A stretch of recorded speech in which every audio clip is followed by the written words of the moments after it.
Celina, and I am representing the Montcalm Area Career Center FFA chapter. Today, class, we're going to be learning about biosecurity. So before we start, do any of you even know what biosecurity is? Kenzie? It's where you do certain things to ensure that your animals in your farm doesn't get sick, right? Okay. What do you think?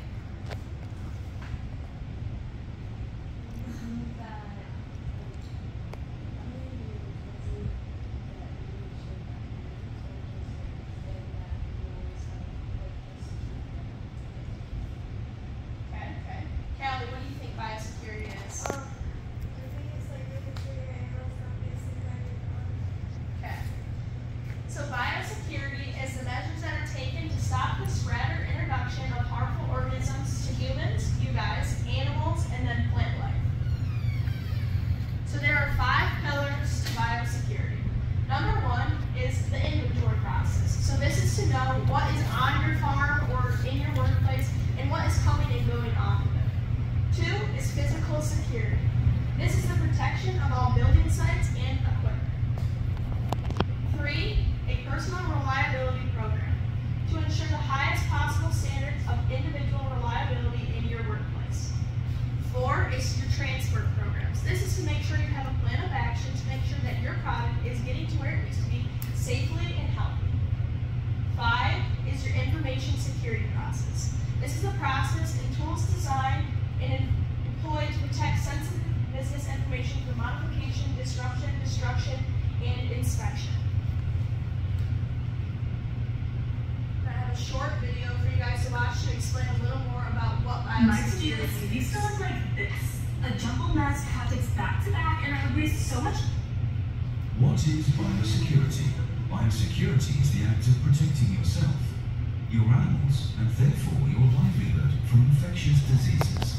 Biosecurity encompasses a range of physical structures, equipment, and protocols that are designed to reduce the risk of harmful pathogens entering your farm and causing a disease outbreak. Any premises that is home to animals should have a detailed, meticulous biosecurity plan that works to protect the health and safety of those animals.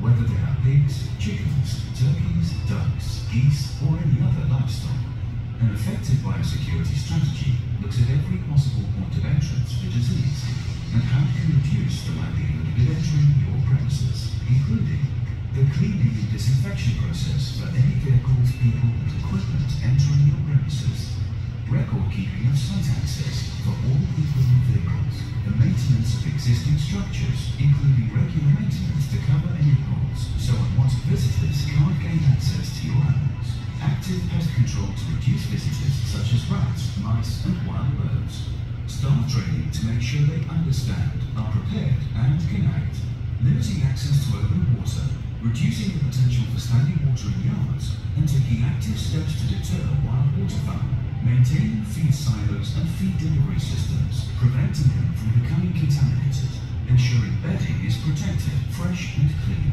stopping the use of farm equipment across multiple sites, and understanding and following the regulations and legal requirements set by the government, including housing orders and avian influenza prevention zones. The introduction of disease can turn a commercial poultry business, backyard flock, pig farm or wildlife centre upside down within seconds. And this is why biosecurity is critical to safeguarding the health and well-being of animals. Find out more about biosecurity at www.lifetechsystems.co.uk.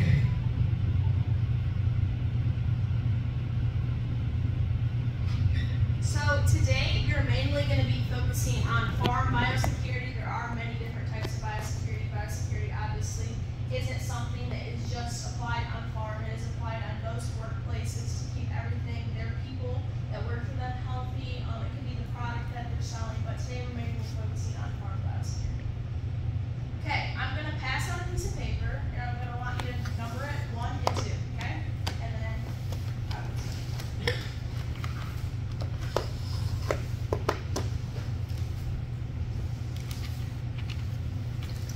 Let's put our names on it.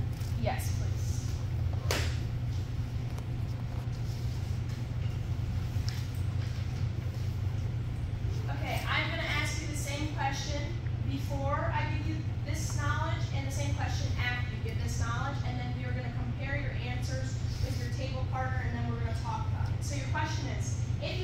work on the farm, what are the steps you would take to make sure your biosecurity is right?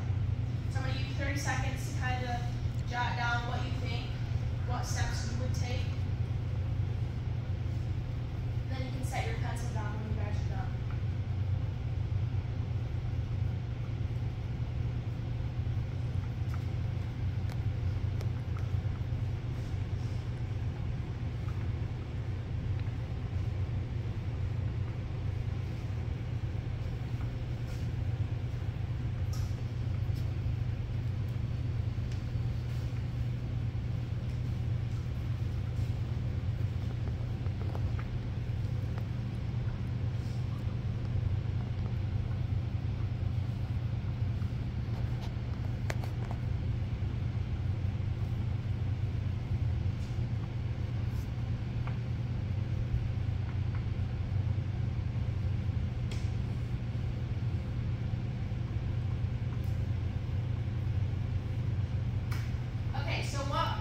What are some of the things that you wrote down? I wrote clean stalls and stuff. So making sure they have a place to stay that's nice and clean. Maddie, what did you write down? Wash equipment after each use. Okay. Emily, what did you put? Quarantine. Okay. So there's 5 steps to make your biosecurity successful on your guys' farm. Step 1, your plan has to make sense. If the elements of the program placed are unrealistic expectations, the plan isn't going to last long and it's eventually going to break down pretty quickly. The plan needs to be easy enough for everyone to understand, but like hard enough that it gets the point across. Step 2, it has to be workable for everyone that is involved. All parties need to have an equal voice in the process. Those charged with health responsibilities will have an important perspective, but those also who work daily on the farm will also have a very valuable perspective that must be included for the program to be implemented and work on a sustained basis. Everyone has to have a say. Step 3, it has to deal with all circumstances. So this is whether the weather is bad, whether the weather is good, whether you have power or not. Biosecurity is going to be very easy to manage when it's sunny out, when it kind of has a breeze, your animals are just content. But when it's snowing out and the power goes out, what are you going to do? You have to have a backup plan that is going to tell you what you need to do in that situation. Step 4, everyone that works for you or has some part of role in your workplace, they have to know the importance of the program. Every person should be held accountable, regardless of their position. Biosecurity discussion should be part of ongoing communications. This means talking about it regularly, and when you have your meetings or you have your all community thing that you come together, you need to talk about it. Listen to all input, ask questions, propose solutions, and keep the program fresh and viable. Maintaining open communications is a big part. Step 5. Good records are important in dealing with an outbreak. So this means keeping track of human and equipment traffic, but also monitoring records for pest control and other environmental sampling. With regards to keeping track of human and equipment traffic, logbooks have been a mainstay for a long time, but they can become dirty, wet, faded. So there are different solutions to this. Some are security cameras, some are they are like electronic devices that you can check in, clock out, see if you've been in there, if you've cleaned your boots, not if you've changed your clothes from going to different barns. So now that I gave you the 5 steps, you're going to write down on that paper that I gave you, what are some different steps that you would now take? What's something that you got from those steps that you would put on your farm to make sure you're safe, your animals are safe, if your product is going out, that your product is safe? And then when you're done with that, put your pencil down, and then I have something else.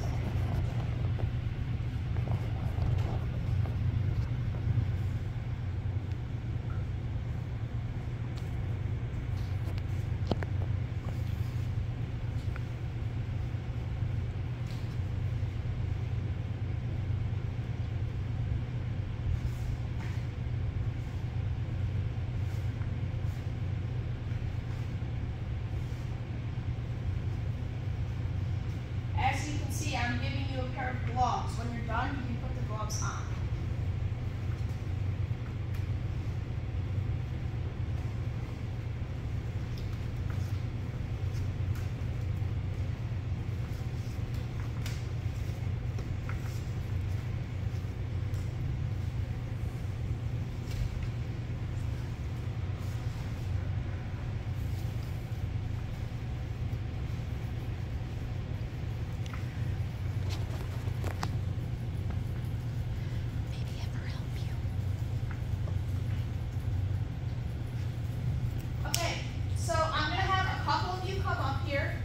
So I just need 2 people who would come up here.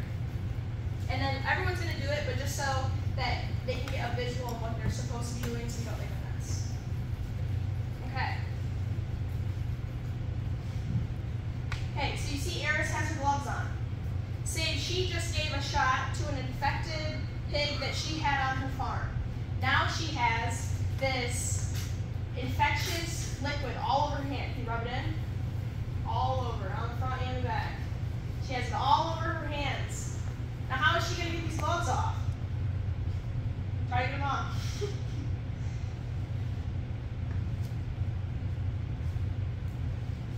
Oh, she got a little bit on her. So maybe then she would have to go wash her hands, right? Okay, Kenzie, do you want to try? You can go see what you got.